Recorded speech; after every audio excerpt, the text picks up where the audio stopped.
రూ. 5 మ్యాగీ కోసం 22 సంవత్సరాలు కాపాడుకుంటూ వచ్చిన నా పరువు అయితే పోయింది. అసలు ఏం జరిగిందంటే మా అన్న అయితే కాల్ చేసి వదిన ఊరెళ్ళింది ఇంటికి రండి పార్టీ చేసుకుందాం అని చెప్పాడు. సరే అని చెప్పి కకృతి పడి ఇంటికైతే వచ్చాము. పెద్ద పార్టీ ఏమన్నా ఇస్తాడేమో మా అన్న, వదిన లేదు కదా అని చెప్పి. తీరా వచ్చిన తర్వాత మాకు ఇక్కడ పెద్ద ట్విస్ట్ అయితే ఇచ్చాడు. ఆ ట్విస్ట్ ఏదో కాదు, మేము రాకముందు యూట్యూబ్ లో మ్యాగీ చేసేది చూశాడంట. ఎలాగైనా ఈ రోజు నేనైతే చేసి మీకైతే పెడతాను, టేస్ట్ అయితే చేసి చెప్పండి అని చెప్పి కూర్చొని పెట్టేశాడు. ఇంకా అక్కడే సరేలే కానీ అమ్మాయిలు పడేదానికి ఏదైనా టిప్స్ చెప్పొచ్చు కదా, మన సబ్స్క్రైబర్స్ కి మన ఫాలోవర్స్ కి యూజ్ అవుతుంది అని చెప్పి టిప్స్ అడిగితే ఏం చెప్పాడు మీరే వినండి. మా అన్న ఏముంది, నువ్వు చాలా బాగుంటావు అంటే చాలు, అయిపోయా. అంత చిన్న అబద్ధానికి పడిపోతారా? అమ్మాయిలు అబద్ధాలకే పడతారు. అమ్మాయిలు 90% అబద్ధాలు చెప్పే వాళ్ళకే పడతారంట. ఇదైతే మా అన్న చెప్పాడు. ఇది నిజమో కాదో మీరైతే కామెంట్ అయితే చేయండి. ఈ గ్యాప్ లో మా వదిన ఏం చేస్తామని చెప్పి కాల్ చేస్తే మా వదినకి ఏం చెప్పాడు మీరే వినండి.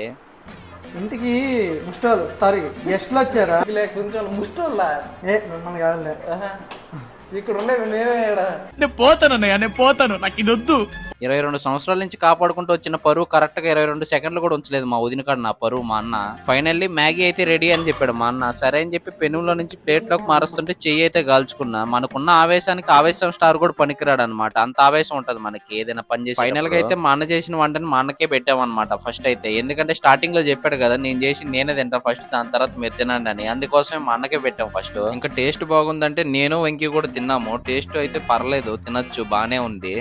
వెళ్తూ మన యూట్యూబ్ ఛానల్ అయితే సబ్స్క్రైబ్ చేసుకొని ఇన్స్టాల్ అయితే ఫాలో అయిపోండి. ఉంటాం మరి, బాయ్.